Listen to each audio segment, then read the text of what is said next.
रामपुर गांव में एक मल्लू नाम का चोर अपने परिवार के साथ रहता था। जंगल से आने जाने वाले लोगों को लूटना उसका काम था। चोरी करते समय अगर लोग उसके खिलाफ आवाज़ उठाने की कोशिश करते तो वह उनकी जान ले लेता था और बिल्कुल भी नहीं घबराता था। एक दिन उसकी पत्नी बोली, तुम्हें 3 दिन हो गए हैं, आज तुम जंगल जाओ और मेरे लिए एक हीरे का हार लूट कर लेकर आओ, वरना दोपहर हो जाएगी, फिर तुम्हें कुछ नहीं मिलेगा।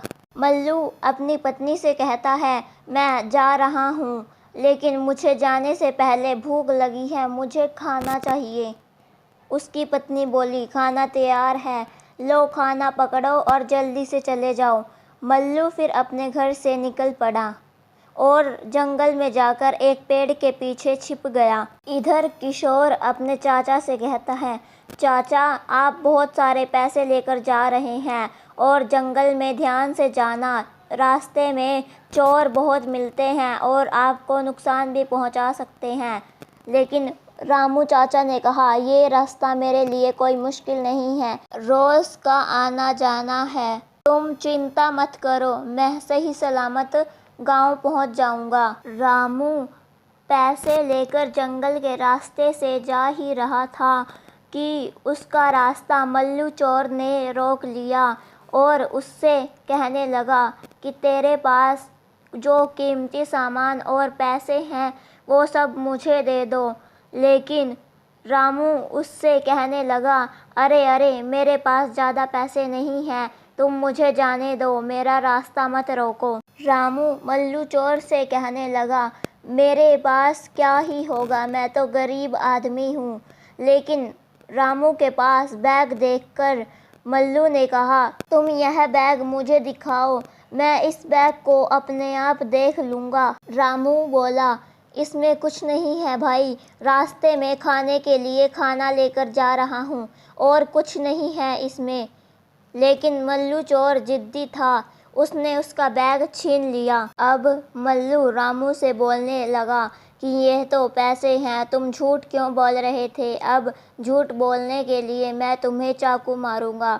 और रामू बहुत घबरा गया, फिर भी हिम्मत कर वह मल्लू से कहने लगा, अरे भाई यह पैसे मैंने पड़ोस के गांव से उधार लिए हैं, मुझे अपनी बेटी की शादी करनी है, अगर तुमने ये पैसे मुझे नहीं दिए तो मेरी बेटी की शादी रुक जाएगी, यह पैसे तुम मुझे वापस दे दो। मल्लू कहने लगा, तुम मुझे अपनी बेटी की शादी का झूठा दिलासा दोगे तो क्या मैं तुम्हें यह पैसे वापस दे दूंगा, चुपचाप यहाँ से चले जाओ वरना चाकू मार दूंगा। रामू चाकू के डर से ज़्यादा कुछ पैसों के बारे में ना बोला और चुपचाप मुरझाए हुए मुंह के साथ अपने घर चला गया। और इधर मल्लू भी अपने घर की ओर आ गया। रास्ते में उसके पिता ने उसका रास्ता रोका और बोला, आज तो बेटा तुम मोटा माल लूट कर लाए हो। मल्लू ने कहा, जी पिताजी, एक आदमी मिला था जो कह रहा था मुझे अपनी बेटी की शादी करनी है, इसलिए पड़ोस के गांव से कर्ज लेकर जा रहा हूँ। फिर उसके पिता ने उससे कहा कि तुम लोगों को परेशान क्यों करते हो, यह बुरी बात है, हमें किसी की बेटी की शादी को ऐसे रोकना नहीं चाहिए। लेकिन मल्लू नहीं माना और मल्लू अपने पिता से कहने लगा, जब आप चोरी करते थे तो आपको यह सब नहीं दिखता था और जब आपने मुझे यह शिक्षा दी तब आपको यह सब नहीं दिखाई दिया, तब आपको लोगों की भलाई नहीं दिखी। अब आए मुझे सबक सिखाने, जाइए अपना काम कीजिए। मल्लू ने यह सब गुस्से में कहा, मुझे इस बात से पछतावा हुआ, तभी तो मैंने यह काम बंद कर दिया और अब मैं चाहता हूँ कि तुम भी यह पाप वाला काम बंद कर दो। तुम्हारे पास इतना धन है कि तुम 1 किला ज़मीन का ले सकते हो, लेकिन तुम इतने लालची हो कि तुम नहीं मानते और लोगों को ऐसे ही लूटते रहते हो। मल्लू अपने पिता से कहता है, हाँ हूँ मैं लालची, आप जाइए और अपना काम कीजिए। जब मल्लू अपने पिता से बात कर रहा था तो उसकी पत्नी खिड़की से खड़ी हुई उन्हें बात करते हुए देख रही थी। मल्लू अपने घर जाकर अपनी पत्नी से बोला, ये देखो सरिता, आज मैं बहुत सारा धन लूट कर लाया हूँ और अब मुझे 1 हफ्ते के लिए जाने के लिए मत कह देना। तभी सरिता बोली, यह सब छोड़ो और मुझे ये बताओ कि तुम्हारे पिताजी क्या बोल रहे थे। तब मल्लू ने कहा कि मुझे यह चोरी का काम बंद करने के लिए बोल रहे थे। उनके हिसाब से यह काम पाप का काम है। लेकिन उसकी पत्नी सरिता ने उसे कहा, अरे तुम्हारे पिताजी भी यही काम करते थे, उन्होंने भी तो अभी छोड़ा है। जब तक उनसे यह काम हुआ है उन्होंने किया, अब उनके शरीर में जान नहीं तो वो तुम्हें भी यह काम रोकने के लिए कह रहे हैं। तुम उनकी बातों पर ध्यान मत दो और ये बताओ कि बच्चों के लिए तुम कुछ खाने को लाए हो या नहीं। मल्लू बोला, लाया हूँ ना, कपड़े लेकर आया हूँ और मिठाई का डब्बा भी लेकर आया हूँ। तुम बच्चों को बुला लो, कहाँ है वो। तभी उसकी बेटी ने पीछे से आवाज़ लगाई, हम यहाँ हैं पिताजी, आप हमारे लिए क्या लाए हो। मल्लू ने कहा, बेटा मैं तुम्हारे लिए कपड़े और मिठाइयाँ लेकर आया हूँ। उसकी बेटी ने अपनी एक फ़्रॉक उठाई और बोली, पिताजी यह कपड़े तो पहले कपड़ों से बहुत ज़्यादा सुंदर हैं और अच्छे भी हैं। तभी उसका पिता बोला, बेटा अच्छे तो होंगे ही, पिछली बार से दुगनी कीमत के जो हैं। तभी उसका बेटा बोला, पिताजी अगली बार जब आप जाओ तो मुझे भी साथ लेकर जाना, मैं भी आपके साथ जाऊंगा। लेकिन मल्लू ने उसे मना कर दिया और कहा कि तुम्हें यह काम करने की ज़रूरत नहीं है, मैं नहीं चाहता कि तुम यह काम करो। मैं तुम्हारे लिए मिठाई और कपड़े लेकर आया हूँ, तुम मिठाई खाओ आराम से, तुम्हें यह काम करने की कोई ज़रूरत नहीं है। वह दिन मल्लू ने अपने परिवार के साथ खुशी खुशी मनाया। 1 हफ्ता बीत जाने के बाद मल्लू फिर दोबारे से अपने इसी काम पर जाता है। मल्लू जाते जाते सोच रहा था कि मैं दूसरे रास्ते से जाता हूँ, सुना है पहले वाले रास्ते पे तो सैनिकों का पहरा लगा है। इधर सुरेश अपने जमाई और अपनी बेटी के साथ गांव जा रहा था और वह अपनी बेटी से कहने लगा, बेटा थोड़ा शीघ्र करो, हम जल्द ही 2 घंटे में गांव पहुंच जाएंगे। तुम नवविवाहित जोड़ा हो तो मैं नहीं चाहता कि तुम्हारे साथ कोई घटना हो और इस रास्ते पर चोर लुटेरों का भी बहुत आमना सामना होता रहता है। सुरेश की बेटी बोली, पिताजी इस रास्ते पर चोर नहीं है, यह दूसरा रास्ता है। सुरेश बोला, हाँ बेटा मैं जानता हूँ कि यह दूसरा रास्ता है, जंगल पार करने के बाद हम कुछ खाना भी खा लेंगे। मल्लू ने उन तीनों को आते देखा और मल्लू सोचने लगा कि इनकी तो अभी अभी शादी हुई है और इनके पास गहने भी बहुत होंगे। अगर मैं इन्हें लूट लूं तो मुझे 10 दिन के लिए कोई काम नहीं करना पड़ेगा। और वह उनका रास्ता रोक लेता है और उनसे गहने और पैसे मांगने की हट करता है।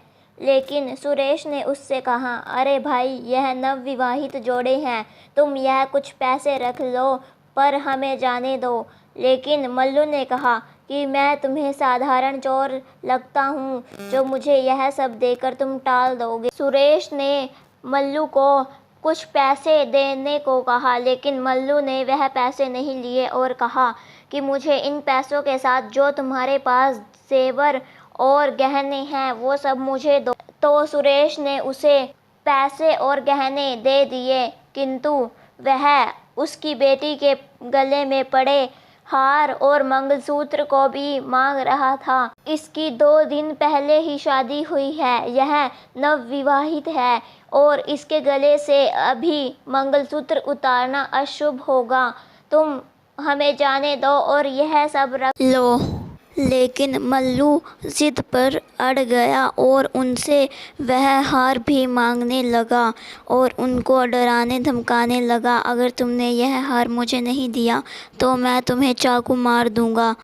सुरेश की बेटी भी नहीं मान रही थी। उसने भी वह हार देने से इनकार कर दिया।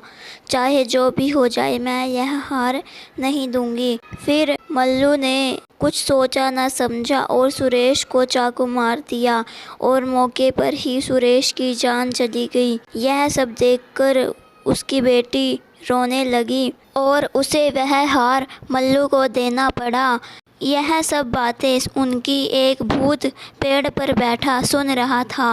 वह भूत बुद्धिमान और समझदार भूत था। वह मल्लू के पास आया और मल्लू से पूछने लगा, अरे तुम यह काम क्यों कर रहे हो और यह पाप तुम किसके लिए कर रहे हो? तो मल्लू ने उसे कहा, मैं किसी भूत वूत से नहीं डरता। तुम कौन हो? अपना परिचय दो।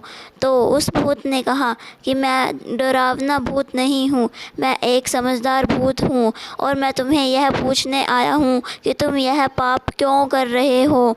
तो मल्लू ने कहा कि मैं यह सब अपने परिवार के लिए करता हूँ और मेरी बीवी को हीरो का हार चाहिए था। आज उसकी इच्छा यह भी पूरी हो गई। मुझे हीरो का हार मिल गया और जब मैं हार ये अपनी पत्नी को दूंगा तो वह बहुत प्रसन्न हो जाएगी।